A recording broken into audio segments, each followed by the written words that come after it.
started a basic concept of DNA replication, जहाँ हमने initial stages देखे थे DNA replication के। लास्ट वीडियो में हमने कहा था, देखा था, we started the DNA replication with activation of nucleotides,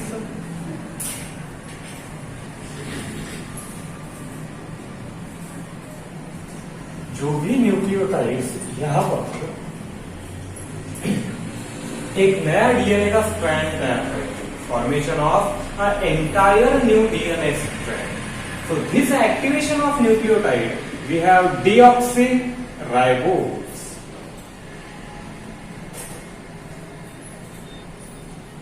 nucleosides,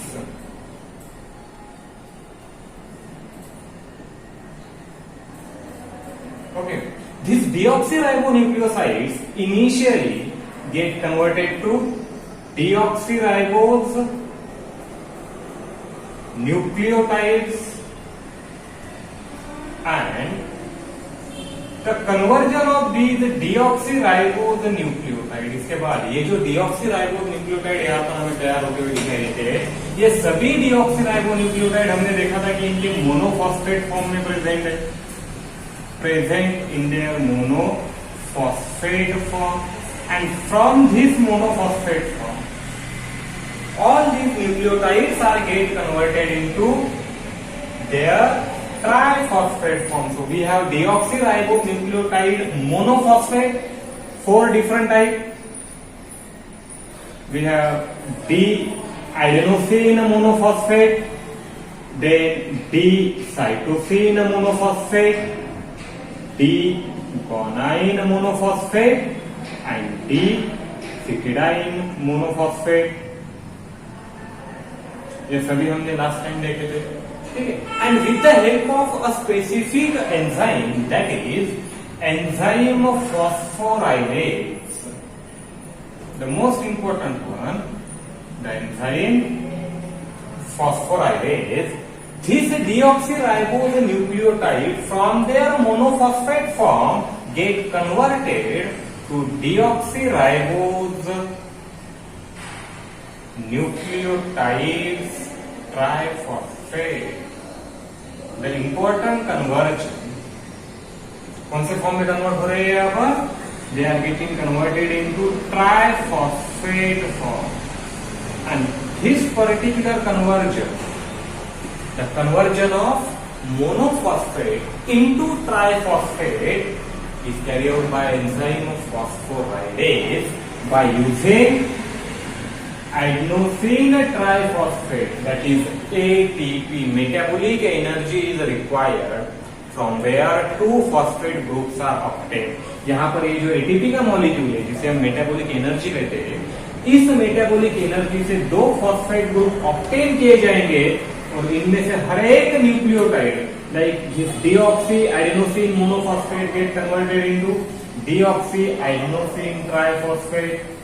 ये भी हमने पिछली बार देखा था, अलग अलग फॉर्म में कन्वर्ट होंगे। Deoxy cytidine triphosphate, then we have this deoxy guanine triphosphate, and lastly deoxy thymidine triphosphate. ये इनिशियल स्टेप हमने देखी थी, activation of nucleotides. So according to the NEET and syllabus, जो भी हमारा नीट का सिलेबस है कवर करते हैं, या जो सीईटी का पोर्शन है, इस सीईटी की पोर्शन में you have to remember this particular name of enzyme phosphorylase.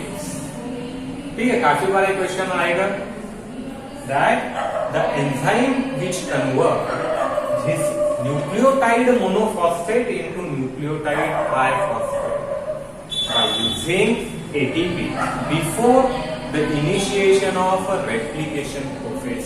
इस replication के प्रोसेस के इनिशिएशन से पहले ये सभी कैरी आउट होगा, ठीक है। ये हमने पिछली बार देखा था, एक्टिवेशन ऑफ न्यूक्लियोटाइड।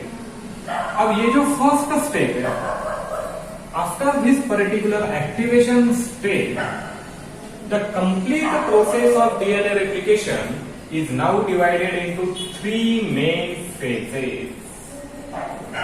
यहाँ पर 3 अलग अलग phases है for this entire process of replication,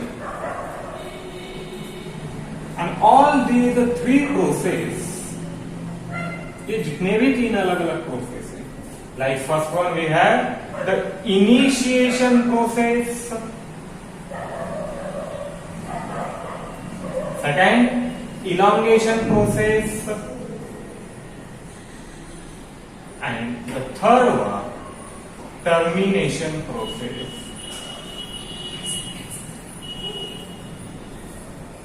तो जो भी मॉलिक्यूलर इवेंट यहाँ पर प्रेजेंट है, all the molecular event are classified into different stages depending upon the event. Like initial हमारे पास है initiation of replication, then we have elongation of replication, and lastly here we have termination of replication process. Okay, now in case of initiation process, this entire initiation, then elongation, and then termination, all of these three processes are enzymatic process.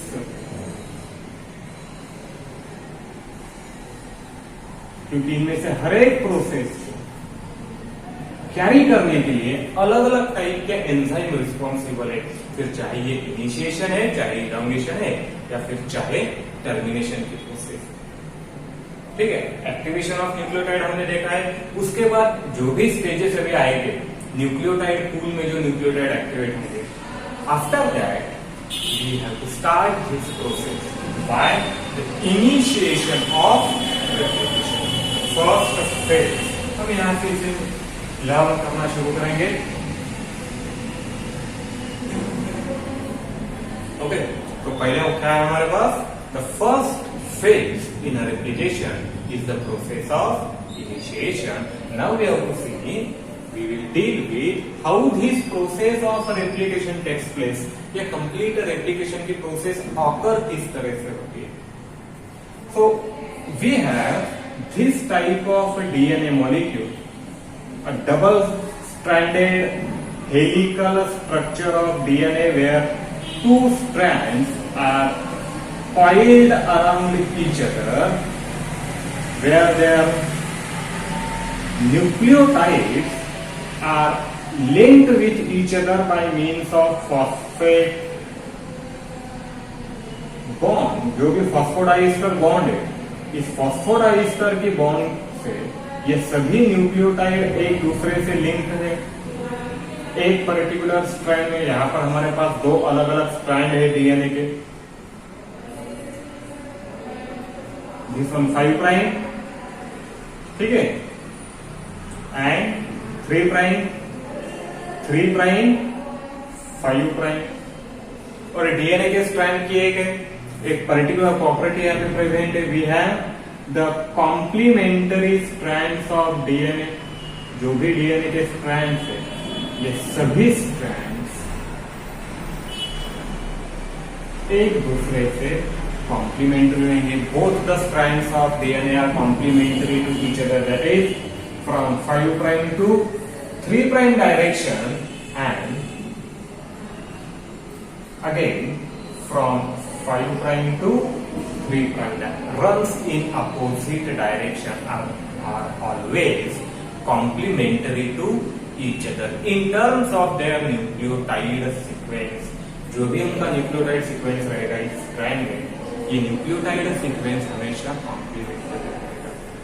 अब replication के process में, जो replication की process हमारे पास यहाँ पे vaccine and क्रिक में दी गई है, this replication process is always semi conservative as given by vaccine and Crick. And what does it mean by semi conservative?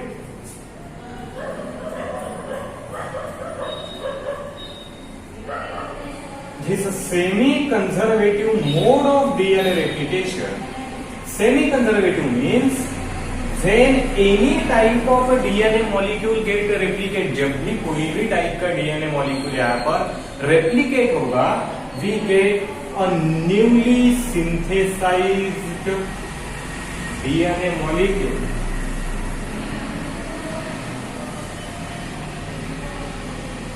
जब भी एक पैरेंट डीएनए मॉलिक्यूल रेप्लिकेट होता है या हमें एक newly synthesised DNA molecule obtain होता है, and within this newly synthesised DNA molecule out of 2 strand, 1 strand is a parental strand, क्योंकि दोनों के दोनों स्ट्रैंड कभी भी न्यूली सिंथेसाइज नहीं होंगे। जब भी एक डीएनए का मॉलिक्यूल यहाँ पे तैयार होगा, out of this 2 strand, either 5 prime to 3 prime और 5 प्राइम टू 3 प्राइम, इन दोनों में से कोई भी एक स्ट्रैंड, इनमें से एक कहेंगे हम parallel and anti parallel.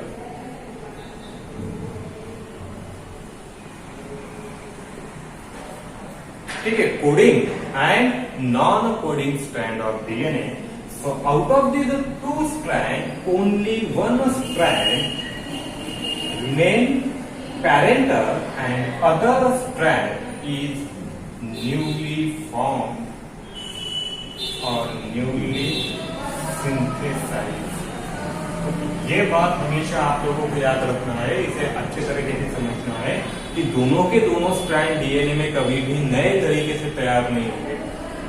Okay, जब भी एक नया डीएनए मॉलिक्यूल तैयार होगा, 2 में से सिर्फ एक स्ट्रैंड ही नया तैयार होता है, दूसरा जो स्ट्रैंड है, the other strand is always remains parental strand.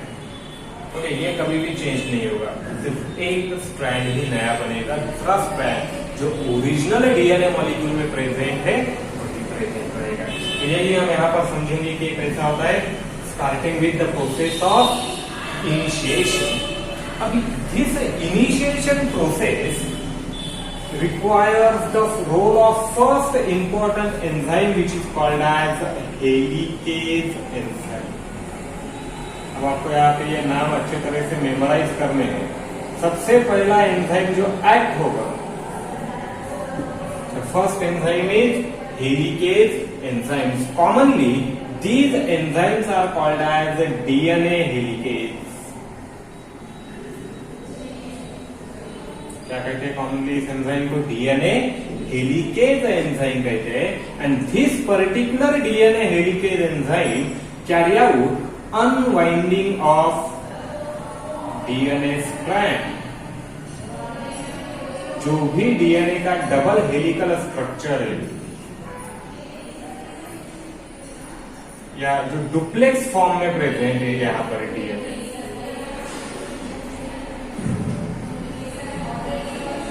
this particular DNA double helix duplex is unwinded with the help of this particular enzyme DNA helicase. ठीक है, and this DNA helicase जब भी यहाँ पर काम करेगा, initially we have a role of enzyme called as endonuclease enzyme, क्योंकि the enzyme that act on the nucleic acid. So this particular one, endonuclease enzyme.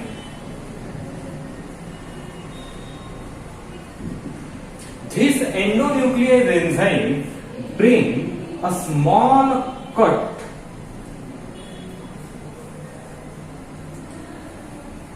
it breaks a phosphodiester bond between 2 adjacent nucleotides present in either strand of DNA.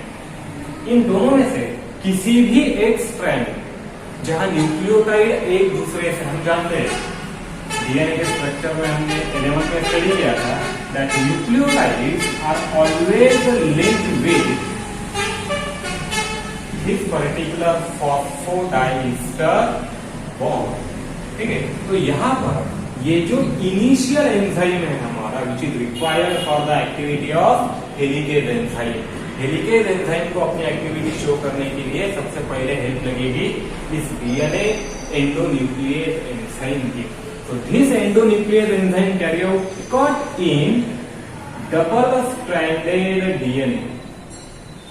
इस double stranded DNA को ये एंडोन्यूक्लियेज enzyme cut करेगा, लेकिन जो cutting है, जिस cut in DNA means breaking of phosphodiester bond.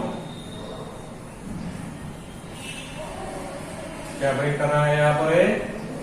फॉस्फोडाइईस्टर bond. तो ये सभी पार्ट जो है आपको नीट और सीईटी के लिए ध्यान में रखना है। सबसे पहले डीएनए पर डायरेक्टली एक्ट होने वाला एंजाइम एंडोन्यूक्लियस एंजाइम, और इस एंडोन्यूक्लियस एंजाइम का function it carry out breaking of phosphodiester bond present within two adjacent nucleotide. जो भी दो एडजेसेंट न्यूक्लियोटाइड है, इन दो एडजेसेंट न्यूक्लियोटाइड में फॉस्फोडाइईस्टर बॉन्ड को ब्रेक करेगा। अब ये एंडोन्यूक्लियस एंजाइम किसी भी साइट पर एक्ट नहीं होगा। Remember that this endonuclease enzyme will always act at a origin site present in DNA. कहाँ एक्ट हो रहा है ये?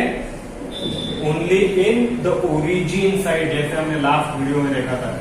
It contain a specific region जहां से डीएनए रेप्लिकेशन हमेशा इनिशिएट होता है, जहां से नए डीएनए मॉलिक्यूल का सिंथेसिस स्टार्ट होता है, and that particular site present in parent DNA molecule.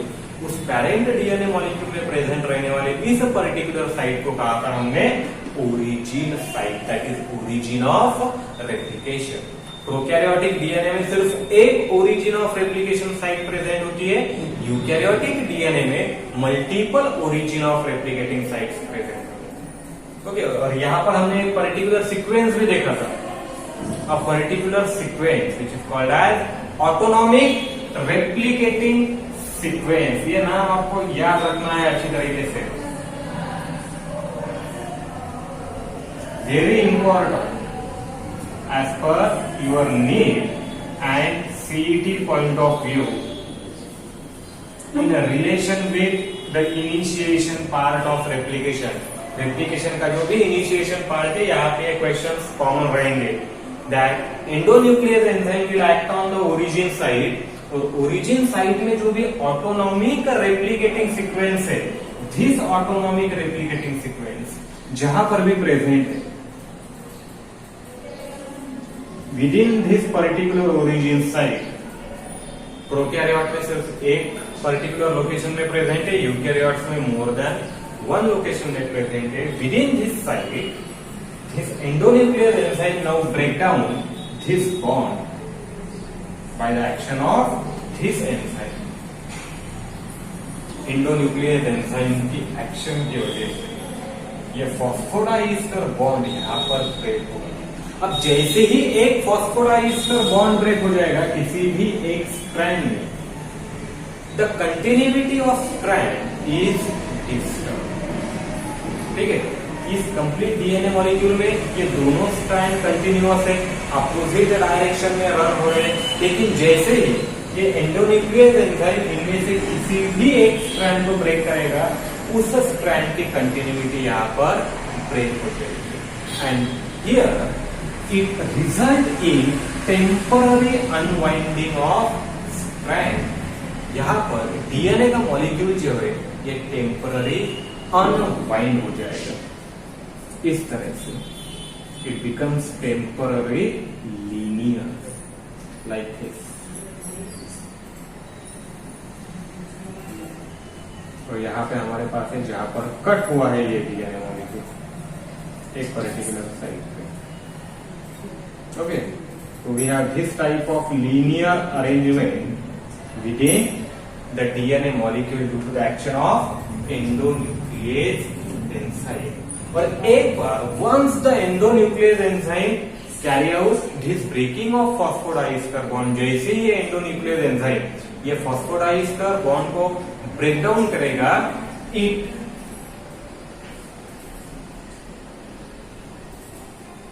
activates the DNA helicase enzyme. इसका डायरेक्ट इफेक्ट जो है हमें दिखाएगा डीएनए हेलिकेज एंजाइम पे, where now this particular DNA helicase enzyme, the second enzyme, वैसे तो हम इसे रेप्लिकेशन का फर्स्ट एंजाइम कहते हैं, मोस्ट इंपॉर्टेंट एंजाइम, बट अगर सिक्वेंशियली देखा जाए तो डीएनए हेलिकेज एंजाइम में रेप्लिकेशन में दूसरे नंबर पर आएगा। सबसे पहले एक्ट होने वाला एंजाइम हमारे पास है this particular endonuclease enzyme.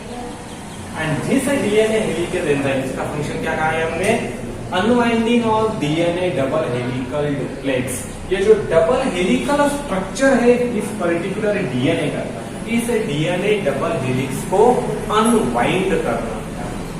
Okay, along with unwinding it carry out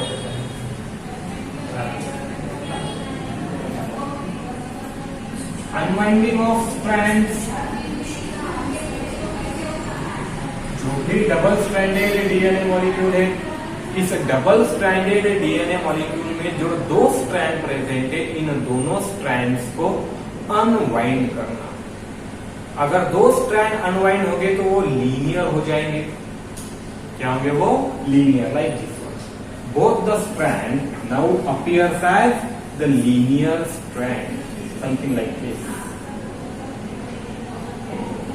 क्योंकि यहां पर जो ट्विस्ट प्रेजेंट है दो स्ट्रैंड में, जो भी हेलिकल फॉर्मेशन प्रेजेंट है, इस हेलिक को अनवाइंड करके जो कॉइल प्रेजेंट है दो स्ट्रैंड के बीच में, in between two strand, the uncoiling process, unwinding process is carry out by this particular helicase enzyme and both the strand now becomes linear. लेकिन कंप्लीट डीएनए मॉलिक्यूल में नहीं, अभी हम ये कहा देख रहे हैं, only at a specific site, that is autonomic replicating sequence जहां पर प्रेजेंट है, जहां पर ये ओरिजिन साइट, इसे छोड़कर बाकी का जो भी डीएनए है ये वाइंडेड फॉर्म में ही प्रेजेंट रहेगा इस तरीके से। लेकिन एक स्मॉल रीजन में, within a small region, the DNA becomes linear, जहां पर एक निक प्रेजेंट है, एक कट प्रेजेंट है। The cut which is bring about by enzyme endonuclease। ठीक है, ये पर्टिकुलर फंक्शन होता है इस एंजाइम का, एंजाइम कॉल्ड एज डीएनए। तो इस इनिशियल पार्ट में आपको ये सभी चीजें ध्यान में रखना है कि एंडोन्यूक्लियस का फंक्शन क्या है, along with the function of endonuclease what is the function of enzyme DNA helicase. दो अलग अलग एंजाइम के हमारे पास दो अलग अलग फंक्शन है, and both of these enzymes are act on DNA in sequential pattern। ये कभी भी एक्ट नहीं होंगे, हेलिकेज कभी भी एंडोन्यूक्लियस से पहले डीएनए पर एक्ट नहीं हो सकता। ओके, तो सबसे पहले एक्ट क्या हो रहा है स्टूडेंट? एंडोन्यूक्लियस एंजाइम, इसका काम है डीएनए में एक ब्रेक कैरी आउट करना, फॉस्फोडाइस्टर बॉन्ड ब्रेक करना within a particular site, autonomic replicating sequence कोडाइसिस। उसके बाद हमारे पास है DNA helicase which carry out a localised unwinding of DNA, क्योंकि अभी तक प्रोसेस स्टार्ट नहीं हुई है। It is a pre initiation process, initiation की भी शुरुआत की प्रोसेस है, इसके बाद तो इनिशिएशन स्टार्ट होगा। It is a pre initiation process and then this particular enzyme DNA helicase break down the hydrogen bond present between adjacent or the nucleotides present on opposite strand.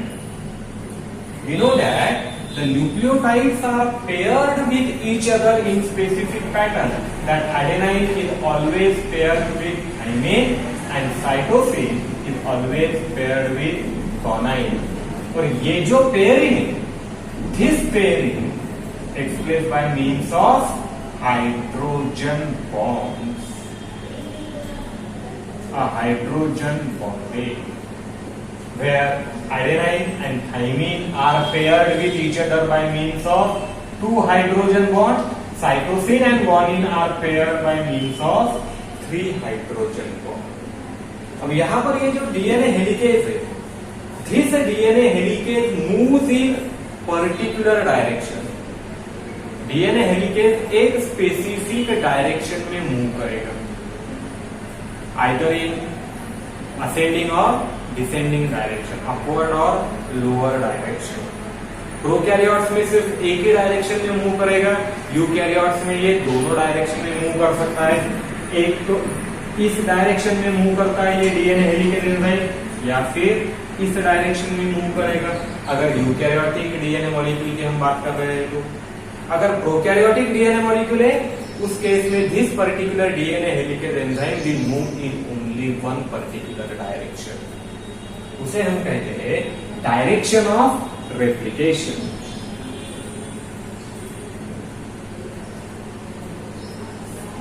DNA का molecule किस direction में replicate होगा, replication की direction क्या है। Okay, तो इन case of prokaryote the replication is unidirectional process. Remember, note it down, इसे note कीजिए कि प्रोकैरियोट्स में जो भी प्रोकैरियोटिक डीएनए है ये सिंगल डीएनए मॉलिक्यूल प्रेजेंट है। यहां पर रेप्लिकेशन ये हमेशा यूनिडायरेक्शनल प्रोसेस होगा, but in case of eukaryote replication is always bidirectional process.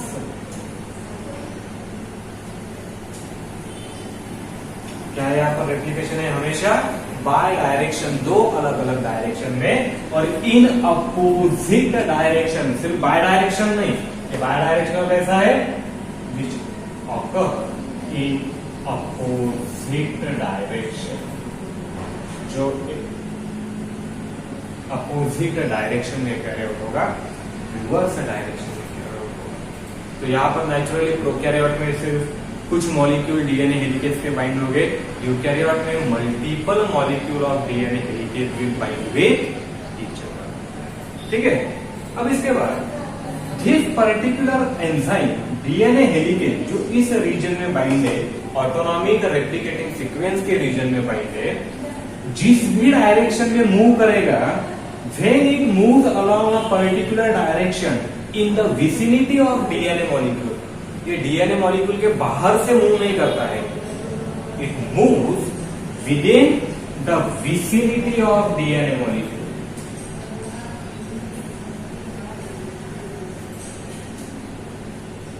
दोनों स्ट्रैंड के सेंटर में जाकर मूव होगा, बाहर से डीएनए मॉलिक्यूल पर मूव नहीं होगा।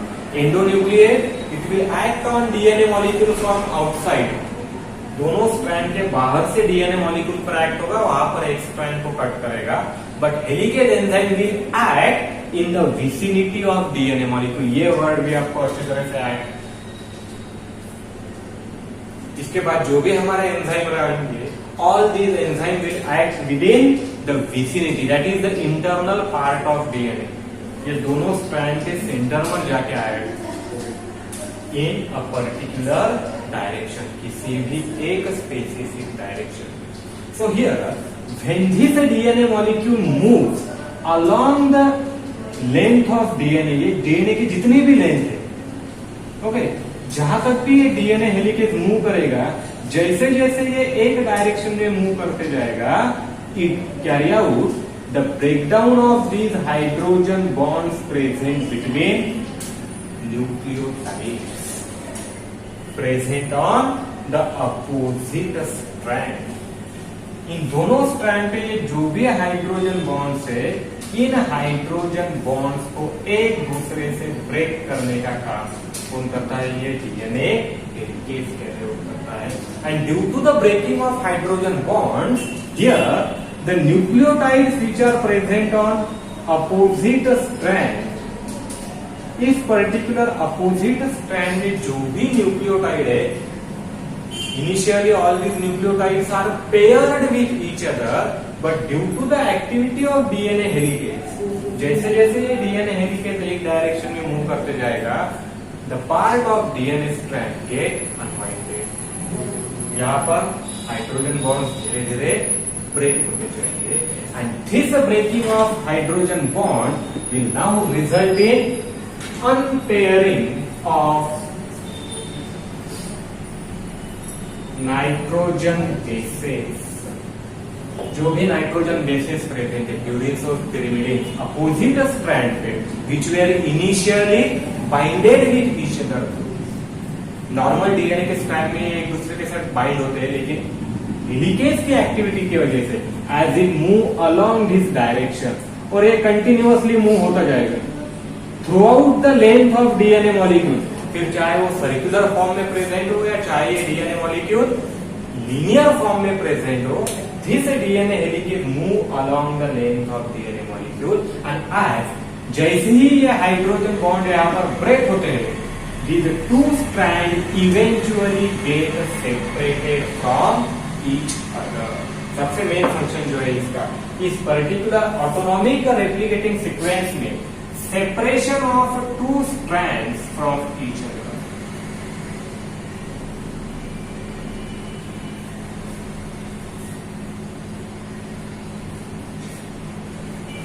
ओरिजिनली डीएनए एक डबल स्ट्रैंडेड स्ट्रक्चर प्रेजेंट है और रेप्लिकेशन के लिए सबसे पहले जो रिक्वायरमेंट है, initial requirement is the separation of these two strands from each other and formation of the single stranded DNA within autonomic replicating sequence. तभी जाकर इस सिंगल स्ट्रैंडेड डीएनए पर डीएनए का नया स्ट्रैंड तैयार किया जाएगा. Formation of new strand of DNA will express. ठीक है, आया समझ में? आया था क्या लिखा है हमने? सबसे पहले activity of endonuclear enzyme, then the activity of DNA helicase enzyme. तो यहाँ पर जितने भी अलग अलग हमने टर्म्स देखे हैं, all of this term are very very important according to your NEET and CET when we consider our first molecular process, that is DNA replication. Okay.